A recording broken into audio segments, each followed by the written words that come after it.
be with you here. I've already started to hear the comments. You wish my name were Larry, so it would be Lobsters with Larry or something. You know, only the finest for you today. That's our theme. We hope you're enjoying lunch. I have to echo what Vice President Wilson said. This is an exciting moment when we get to reflect on what's happened for the year and talk about our planning and our budgeting and our decisions for the future year. And as we all know, we're in the middle of some tough times economically and in the state and in the nation. But it's remarkable to me all that we have accomplished this year and all that we're set to accomplish next year. It's just a continuing affirmation about what an extraordinary place Utah Valley University is. So with that much of a prelude, let me get right into the substance of the remarks, and again encourage those of you who are still in the lunch line out there to come in. There are plenty of seats up front. Let me begin by just giving a quick update on my trip to China. I think a number of you knew that I was traveling there at the request of the governor as part of his trade delegation mission. As a good state employee, I didn't say no to the governor, and came away with two very strong impressions from that trip. One is the profound affirmation that we are on the right track with having a China initiative. The size and scale of this country and its activity is just breathtaking, frankly. These cities, Beijing and Shanghai, go on and on and on, and they are filled with a vitality that is similarly breathtaking. You think about this is a country where we've got effectively a quarter of the world's population, and they had an economic growth rate this year of 10%. The United States was at 2%. Rightly or wrongly, for good or for bad, and I hope it's more the former than the latter, but the world is not a perfect place. The future world that our students will inhabit will be a world where China is our shared superpower. And as an institution that focuses on global engagement and connectedness to the real world around us, we have to be connected to that country and have our students equipped to do business with that country, to interact with people from that country. And so I think we're absolutely headed down the right direction with that. The other the other sense that I got is that China is interested in UVU. I don't mean to overstate that too much, but I was really taken by the warmth and enthusiasm of the people for me, the Americans, our delegation, and then especially when they found out I was representing a university. This picture you see here, this is me educating a young Chinese man about the more sophisticated forms of American greeting. We had a number of successful visits, including a couple of visits to two universities set up by our new faculty member, Alex Yan. And I confess that I went into these meetings a little bit skeptical because they were universities quite a bit more developed than we are. Beijing Normal and Shanghai Normal. They've been around for a long time. They're very selective institutions in many respects. And I thought this might be, at some level, more of a courtesy visit. I visited a number of other universities as well where I thought there would be more promise, and those were good meetings too. But at both of these places, the bottom picture is the meeting at Shanghai Normal.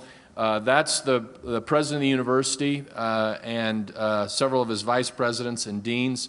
They rolled out the red carpet for us. They had this beautiful sort of international hall where they hosted us, and they were anxious to form partnerships and get connected with us. So obviously it was premature to do or sign anything there. We're going to be careful about how we do this, but we had developed brochures in Chinese.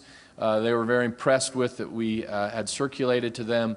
They really liked what they saw and are interested in exchanges, faculty exchanges, student exchanges, and just the kind of thing I think we need to do moving forward. And so I came away with a real hope and enthusiasm and optimism that not only can we do this, but we can do this with some really first-rate institutions over in China.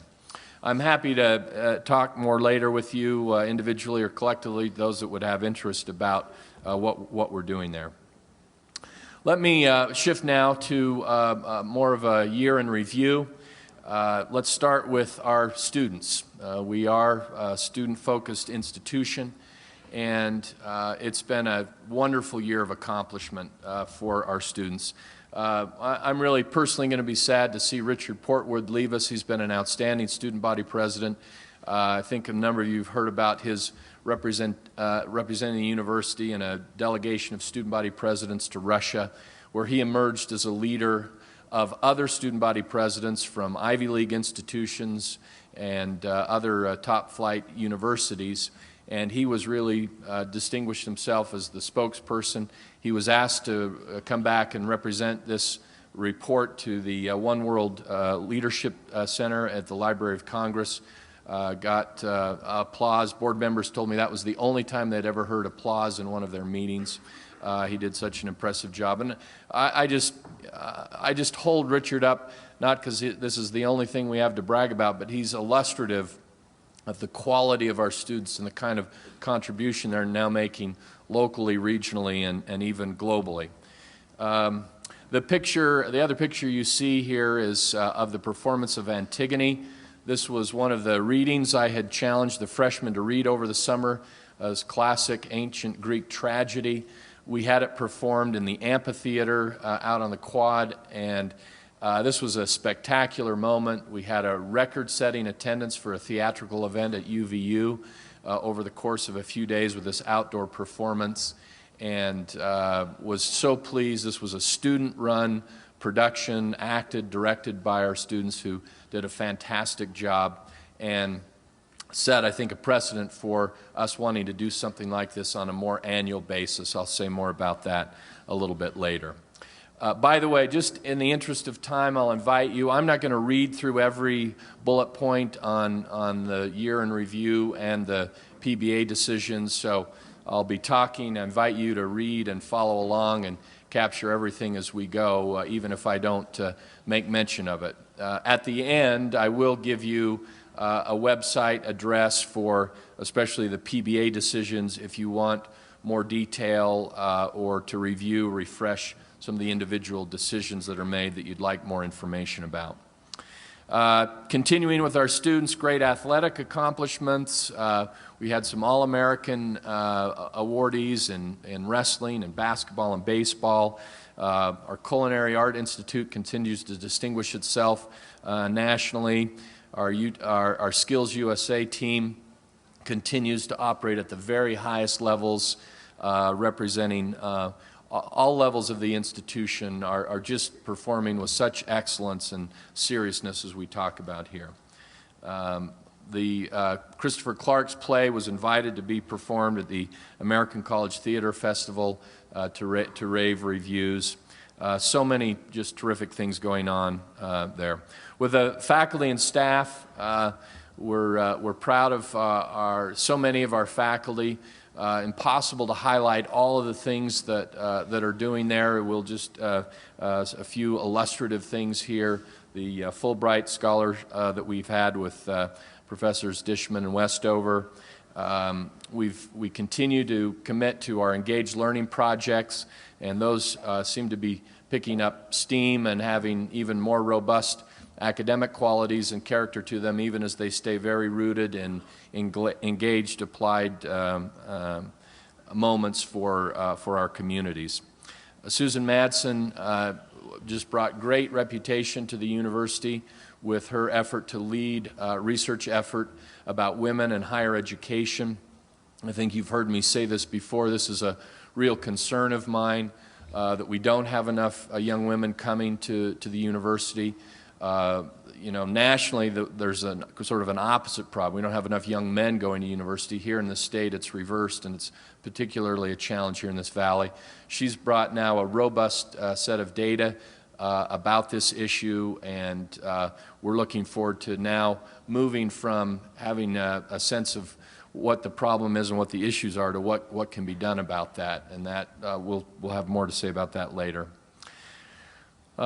So many conferences that we're hosting, that this campus becomes the locus of energy for and attention, ranging across wide differences of subjects and topics. One of the things that I was especially proud of this year was our Hidden Voices project. This was a group of 8 young people, all of whom were basically in trouble with the law and the juvenile system at some level, and all of whom who dropped out of high school.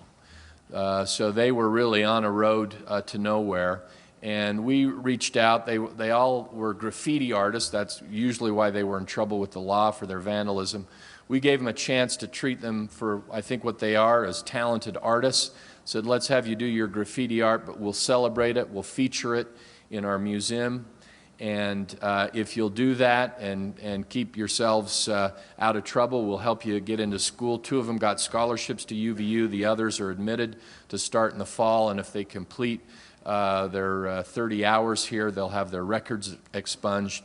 And so they went from being marginalized, outsiders, if you will, outside the system, frustrated, fighting against the system, to now kids who are going to have a shot, who are going to get an education, and who get a second chance to get their life on track and have things go much better than where they were headed, at least when we first encountered them. So I'm grateful to faculty and staff who are involved in all of these things. Our faculty are presenting at numerous conferences. We need to do a better job of tracking those and quantifying those, and we're in the process of doing that, but we're doing this all over the nation and the world. We're taking our students on study abroads, and they're having terrific experiences with our faculty doing that. New degrees being developed regularly. In general, for the university, let me just a few highlights. We broke ground on the science building. You can see the progress we're making there. That'll be a huge relief to us once that opens up in the fall of 2012. And I'm just very excited about how that's coming together and the quality of the construction, and grateful for all of the work that we've done this year and in previous years to get ourselves ready for that. Got our MBA program going. We got accreditation, and that's underway, and so much progress being made there, and that's a real sort of quality seal assessment from our regional accreditors that we're on the right track and a quality institution. And we've really had an all-star lineup of speakers come to the campus this year. World-renowned folks. Martha Nussbaum, who was just here, who gave a great talk. I understand I wasn't able to be there myself because I was traveling, but about the purposes of a good broad education. Andrew Young, Doris Kearns Goodwin, just really an extraordinary set of speakers coming to our campus. We kicked off the Steinway event with the 5 Browns. That was an extraordinary evening of impressive performance. It was a high-class evening. We've renamed the Event Center. In doing so, we were able to repurpose the naming of the Education Building, moving the David O. McKay statue and name over to that building where it was more fitting, and use the Event Center for some revenue generation. I think those were wins all the way around for us. Well, so much more that we could say. I wish I could highlight everybody and everything that we've done, but I hope that, again, just gives you the flavor and flair for all the impressive things that are happening around this campus, the energy, the creativity, and the excellence that have come to mark this institution. Now the part that I know you're not very interested in, let me get to the budget decisions with some preliminary reminders about the process. We are here effectively announcing allocation decisions. We'll give you some reminder of some earlier decisions that were made. But this is the culmination of a process that started back in the fall, well, really in the summer. Many of you involved in summer planning and analysis, and then some department divisional discussions and prioritization. This is then presented to the cabinet in these late fall presentations, the campus conversations, where everybody's invited to listen in.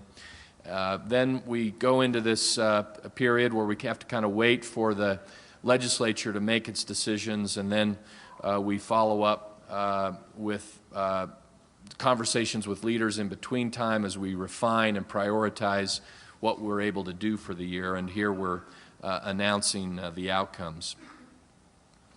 We, in terms of the legislative session, again, it was a pretty tough year for everybody, everywhere. We went in saying that our #1 request was for compensation. We're all feeling the pinch, the economic challenge. We haven't had raises. We need that. Life is getting more expensive for everybody. So we really pushed. I pushed on that. The other presidents pushed on that. We also made a request for a student life and wellness building and a parking structure. Not state appropriated monies, things that we would pay through student fees or parking revenue. We expressed our support for mission-based funding, recognizing that different institutions might need different funding models. We acknowledged that, supported that, but we were quick to stress that we do think there are issues of equity in the system that need to be adjusted as well, and so we pushed for the equity message and then asked for O&M for non-state funded facilities. I think, as you know, we were not given any money for a compensation. We were not even given money for a cost of living adjustment. In fact, we had our budgets cut, and I'll talk more about that in a second. We did get the student life and wellness building approved and the parking structure approved. Planning and programming for that is already underway, and those two structures will be just off to the student center here. I think they will add a really powerful new dynamic to this campus, and we're very excited about how that's coming together. We did have a 2.8 tax fund reduction, which comes at a tough time, frankly, for us in the midst of our growth. I think we're managing that, and again, you've seen some of the details, and I'll review those in just a moment. But as part of this, there was a move for a 90-10 medical premium share that was mandated by legislation. We were looking to move that direction, though this did catch us a little off guard. This came at the very end of the session and did create some added burden for us on tax fund reduction. Mission-based funding did pass, but it did pass with an equity amendment, suggesting that if you're going to move, if the state will move to mission-based funding, it has to simultaneously do something about the equity issue. We've been asking for that for a long time, so I consider this a fairly substantial legislative progress for us as we move forward.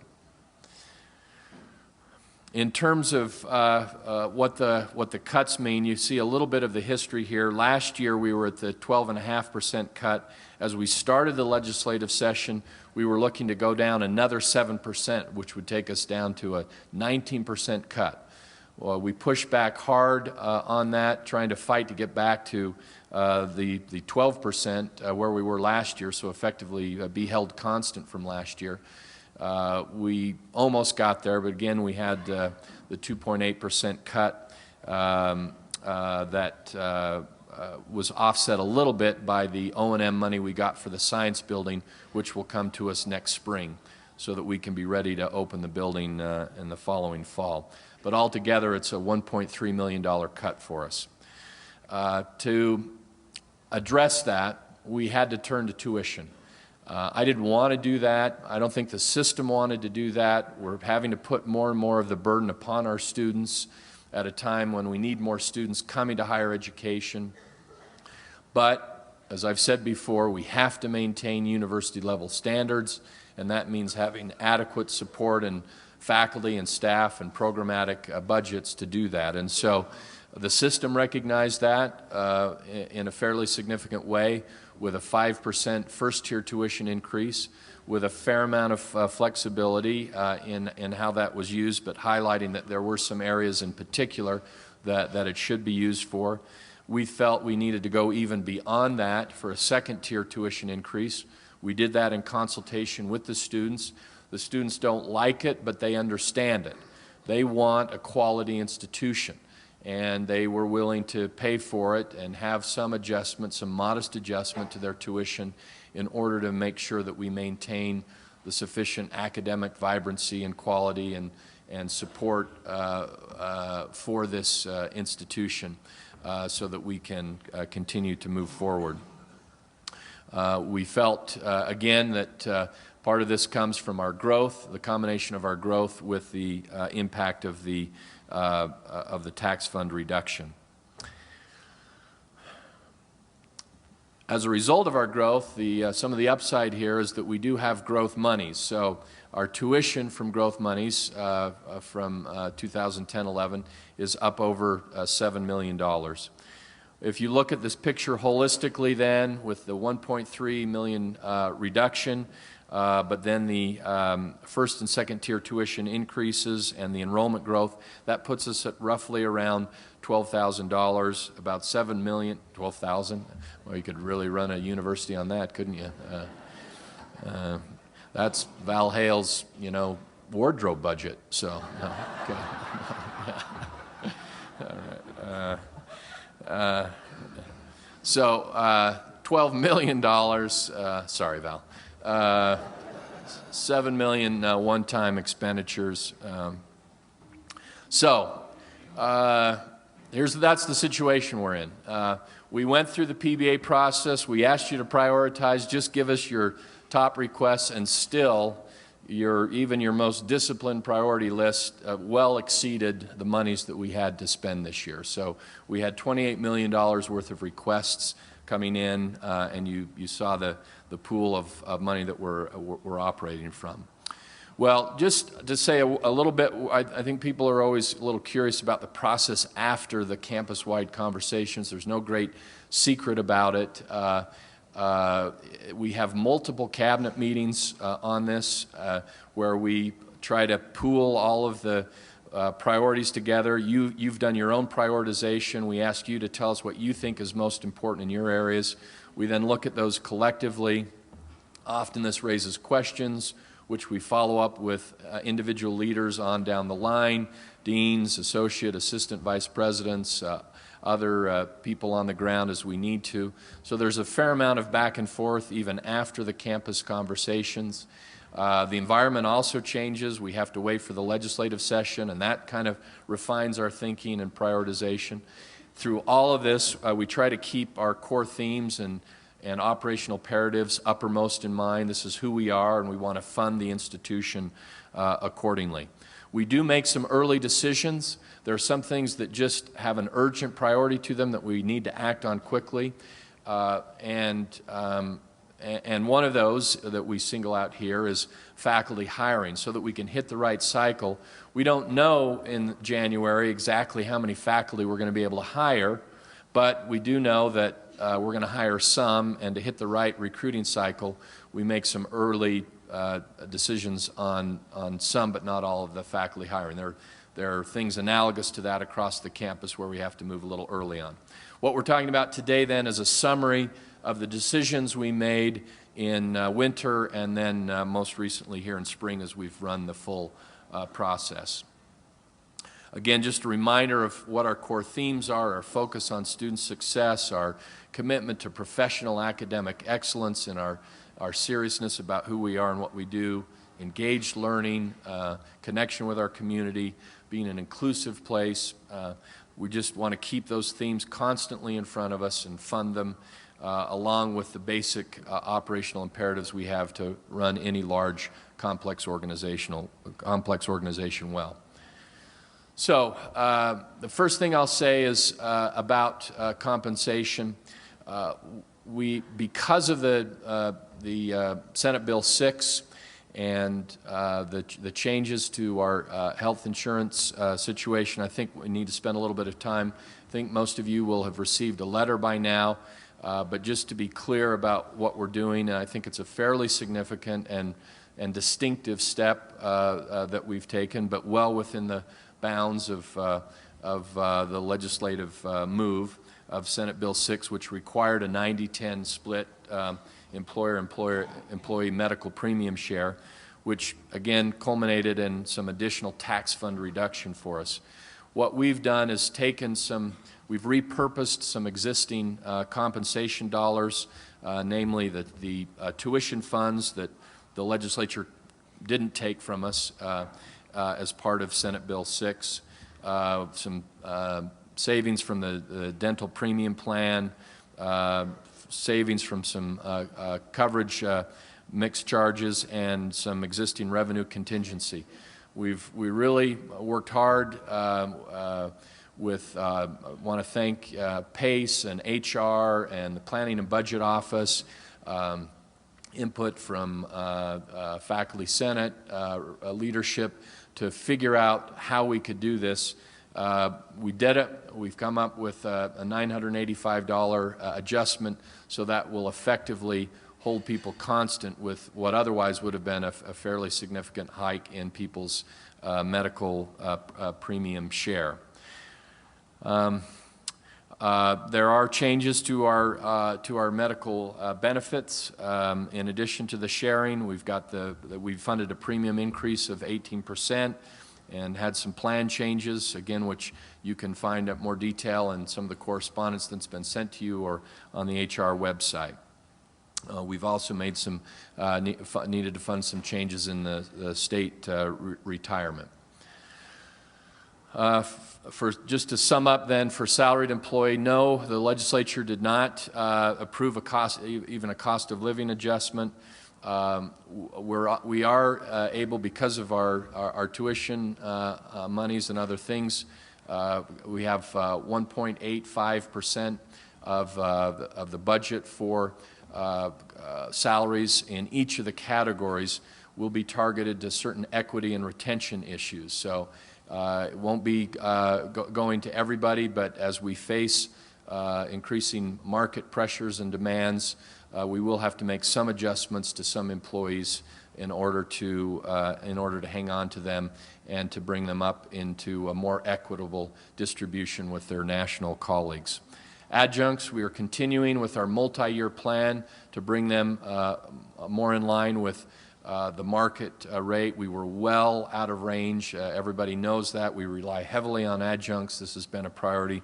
So we do have a 10% increase there to bring them up to $2,200 for a 3-credit class. Hourly staff, we're making just under a 1% adjustment for targeted equity there. In terms of managing growth and making sure that we have sufficient faculty resources, being academically serious, enhancing and broadening our programs, you can see that we have 25 new salaried tenure-track faculty in the following areas.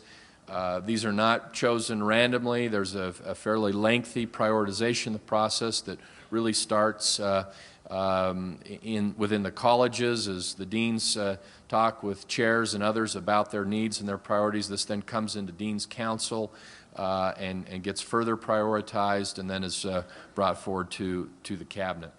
11 new salaried lecturer positions, as well as converting 5 lecturer positions into tenure track.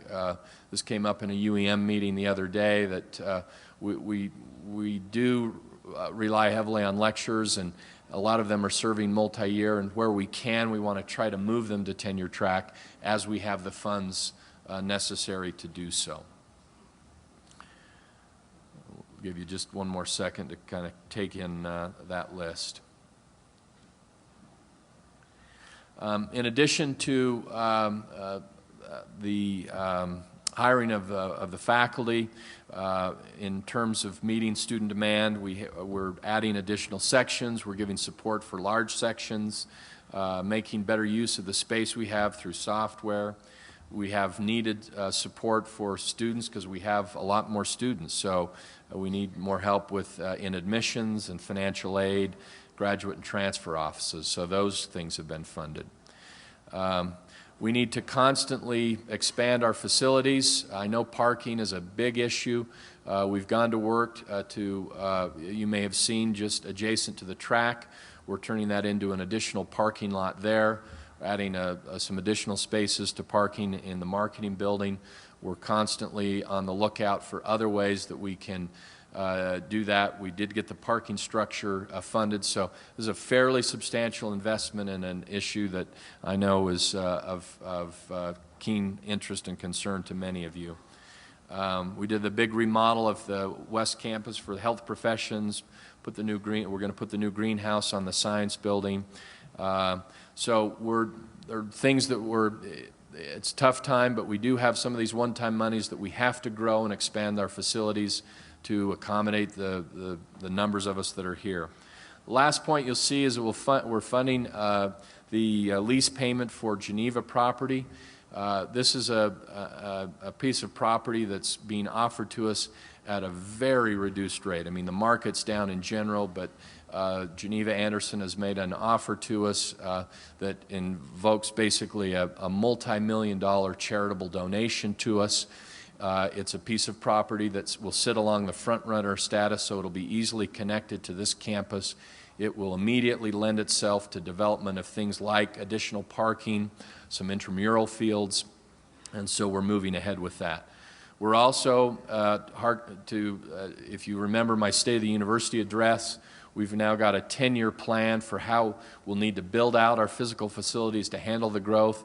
We're continuing to look at that almost daily, looking at properties in Provo, adjacent to this campus, in the north part of the county, the south part of the county, to find the best deals possible to preserve our ability to grow moving forward, which we will need each year. So active dialogue, active consideration of potential projects, buildings, infrastructure, land that can help us meet the demand for growth moving forward.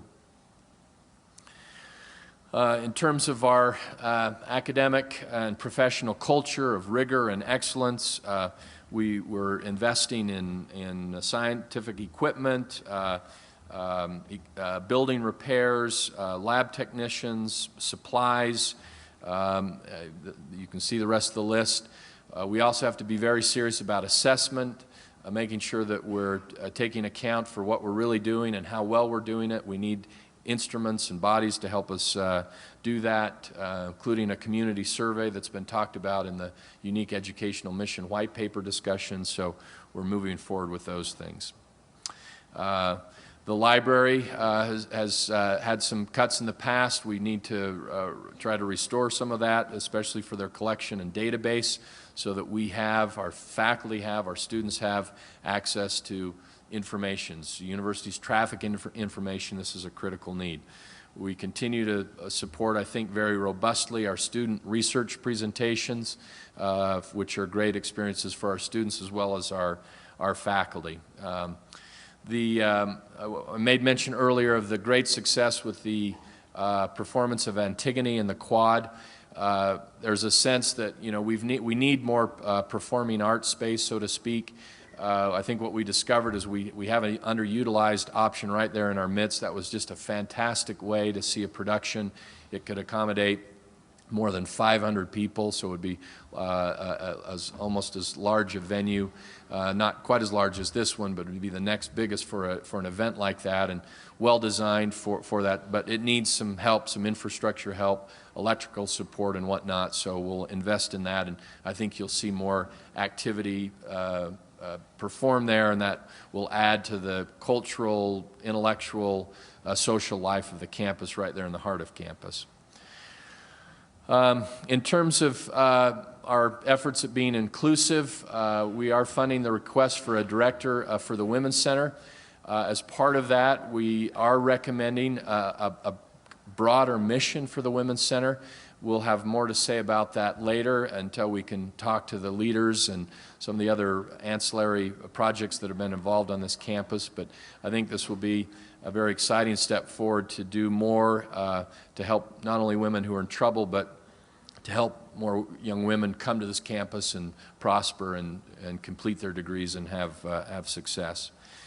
We need more counseling support, and those are being funded in accessibility services and multicultural and mental health. With the We Care Center, we were very cognizant of the need for more daycare on campus. We had a study conducted through the year about what it would take to do that.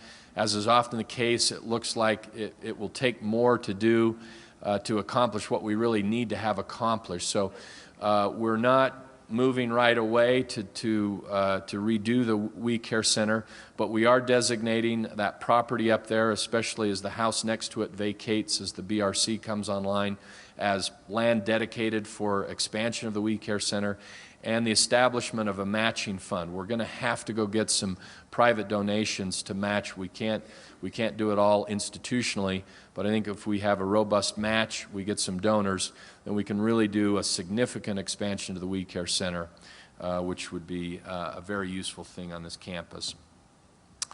We'll continue our effort to reach out to students who need to take courses at different times with our expanding delivery modes and methods. In terms of our student success, we're adding to the residential engagement coordinator program. That's been a great success. Our students are very enthusiastic about it, and we need to have a few more of those happening around if we can, and so we've supported that. A number of things in athletics, which had another spectacular year, winning conference titles and championships left and right, really showing their excellence. Giving support, some council support to the Center for the Advancement of Leadership we funded. A lot of things that we're looking at in terms of the academic side of student success. You can see the list of things that we're trying to do there, supporting more academic counselors, learning communities projects, summer bridge projects that I think will have real impact in terms of drawing and sustaining really excellent students, but also helping with completion rates and an overall student success rate that's really critical to us. We'll continue to promote the freshman reading program, grows each year, and we need a little bit of base funding for that. Student employment is critical. So many of our students work. It's better if they can work on campus. It's better for their schedules. Often gives us great labor at a lower rate, and so we're always looking for opportunities for doing that. We're funding this position for the Institute of Professional Engagement, which will help our students in the kind of career pathways process. We're getting a lot of heat from community leaders and the legislature to do more here. If you were following this, there were some sort of frightening suggestions about how to do that outside of the university. We think we've got some money from donors to use here, and with a little bit of institutional support, we can run a really terrific program to get our students more connected to professional exploration. That will be a very useful thing. We're trying to lead by example in the cabinet. We've instituted a new presidential internship program where each member of the cabinet had an intern for the year, gave them substantive high-level things to work on, had some outings for them, and this was very well received, and that was kind of an experiment. It worked really well, and would now like to institute that on an ongoing basis. Engaged, the Global Spotlight program was a great success this year with the China Spotlight. We think that really enhances the quality and environment of the institution, so we're funding that on an ongoing basis. International Studies Coordinator, some additional money for engagement initiatives, some of the creative things that Brian Birch is doing across campus at all levels will move this forward. We continue to reach out to the community, and that continues to pay off in terms of their financial and professional and intellectual resources. So we're going to do some special community events that we're funding. The business engagement strategy has maybe been one of the most successful engagement things that we've done so far, and you can see the list of priorities there and the things that we're funding, starting with faculty position, an interdisciplinary position in Chinese to speak to the need to develop a China Studies program. Everything of that up through a new director for the entrepreneurship in the business school. You'll notice here the announcement of effectively an associate VP for economic development. I want to stress here that's not a new line. We're repurposing funds from the old Steve Clark line with some monies we got from USTAR that will allow this person to come in and help establish the Business Resource Center and help manage all of the different business engagement things that are going on around campus. We have to, as I've said from the day I got here, because we have such needs, we have to get better at getting resources. The fact of the matter is you have to spend a little money to raise money, and we're doing that. We're doing it in a fairly aggressive way, but the formula here is very simple. We'll make these investments, and they have to pay off. If they don't, we'll reduce the investment. I'm quite confident it will pay off. We're starting to see, even in this challenging time, some turns and successes in our fundraising ability. But supporting some alumni event that can start to be the basis for ongoing contributions to the institution, using, again, repurposing some institutional funds and positions with some new funds to beef up the development staff so that we can appropriately make contacts and follow up with those who are ready to give. And then funded some positions that should pay for themselves in terms of their soliciting of grants and contracts that will redound to the bottom line of the institution. In terms of operating effectively, there's just a kind of a laundry list of things here right now. Again, I'll just let you kind of look on through this, but I think what you'll see overall here at the beginning of this section of the presentation, you notice that we had roughly 37 faculty positions that were funded. Overall, we've got about 43 staff positions that have either been highlighted in what I've said so far or come through in these next few slides. So a number of things going on there to help just stabilize, be more professional, operate effectively in the things that we're doing. In terms of facilities improvement, there are some things that we need to do just to have things work and function effectively. Some O&M for the Business Resource Center, our energy savings project. We are going to put in a new underpass just outside where the UTA bus stop is by the roundabout. That's increasingly a congested area. It's dangerous for our students. They're crossing the crosswalk there, creates bottlenecks for traffic. We did get a fairly sizable rebate from the state because we've got a remarkably good record on safety issues and other things. We're taking that rebate with some institutional funds to put in an underpass that will open up the flow of traffic and be safer for our students there.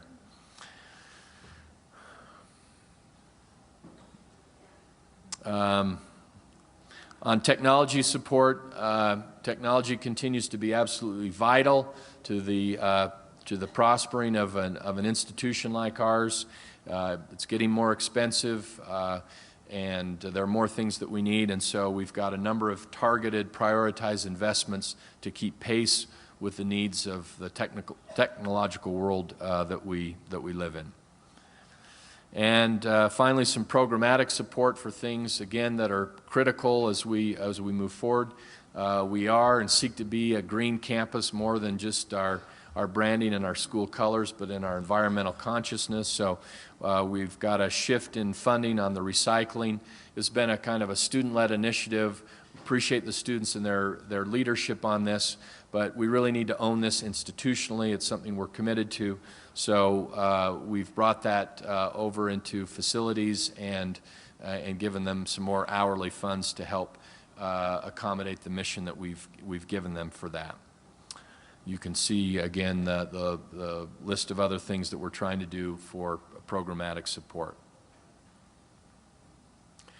Okay, just to wrap up here, let me just say some things about the next few weeks and the summertime. We've had a great series of conversations about this white paper on our unique educational mission. There will be another iteration. It was very purposely labeled a draft. We've gotten lots of constructive feedback and criticism, a lot to think about. We're in the business, we're in the middle of processing all of that. That will be released to the campus again. So if that's something you're interested in, please stay tuned on email. You'll get another draft of it with a memo from me about how we're moving forward, chances for additional input and collaboration on that. That will be forthcoming next month sometime. We've got the UVU Employee Appreciation Night on April 26th, the baseball game against Utah. UV Self, we're accepting applications. This is a great opportunity for some leadership training and close association with cabinet officers and community leaders. Those who participate always give very high marks to the experience that they had. So if that's something of interest to you, that you can go find more out about it at that website. We are hosting our Doing Business in China conference in May, on May 12th. You'll start to see a lot more information about that coming around the campus and out in the community. Norm Wright's done a terrific job with Elaine Engelhardt and others in getting this planned. And we're going to have high-level visitors from China, as well as really extraordinary folks from our community giving symposium and conference and workshops on how to do business in China. And finally, Summer University, please mark May 16th through 18th. Finally, second to last thing, here's the website. If, again, you want more detail about the decisions that we've made, you can take it to a little more granular level if you want to go to those websites and check that out. Finally, as a homework assignment for everybody, I want to give you the same challenge I give our incoming freshmen, to read a couple of books over the summer. I think one of the great things a university can and should do is to be connected in some broad conversations about issues that matter and that are reflective of an educated person. And so I want to expand here the challenge I give to the freshmen to all of campus, whether you're in academics or student affairs or athletics or facilities. We want to encourage some broad campus-wide reading and discussion.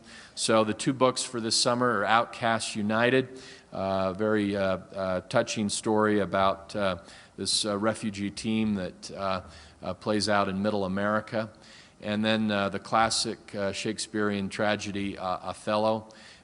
This is a deep exploration of the issues that reflect everything from racial tensions to the dangers of human passion and jealousy. And once again, that will be performed out on the quad. And so it would be terrific for you to read that and then participate in some of the things that we'll have going on as part of that reading program come this fall. So again, let me thank you for your extraordinary efforts. I know how hard you're working. I know what's being asked of all of us, and that we have to give and give even in tough times where some things are being taken away. The great message in all this for me is that it is working, it is succeeding. And I also give you my optimism that it will get better, that the economy will get better, that we'll get better at fundraising, that the resources will come, that we'll be able to keep pace with our growth, and that we have to do it. We play this very vital, essential role in our community. Whatever your particular responsibility is, we all are in this together. And some of us teach, and some of us mow lawns, and some of us coach, and some of us counsel. but we all have to do that together to provide the experience that we need for our students. So I just want you to know how much I appreciate that, how much I recognize that, how hard we're all trying to work at the cabinet level as well to move the institution forward, to fulfill our vision, our core aspirational values, and to do it again in the name of and for the purposes of the great students who populate this campus and who are the reason for our existence. I hope that we'll never forget that. It's finals time. It's a tough time. Keep your eyes open for those students who are struggling, who need a little encouragement and a shout out or an arm around them. Let's not get so lost in our day-to-day duties that we forget there are living, breathing human beings out there who are young and sometimes tender and vulnerable, and give them what they need. And I thank you for what you've done to do that already, and I wish you the best in continuing with that and having a great summer and moving forward and getting started off to a great year next year. So thank you very much. Thank you.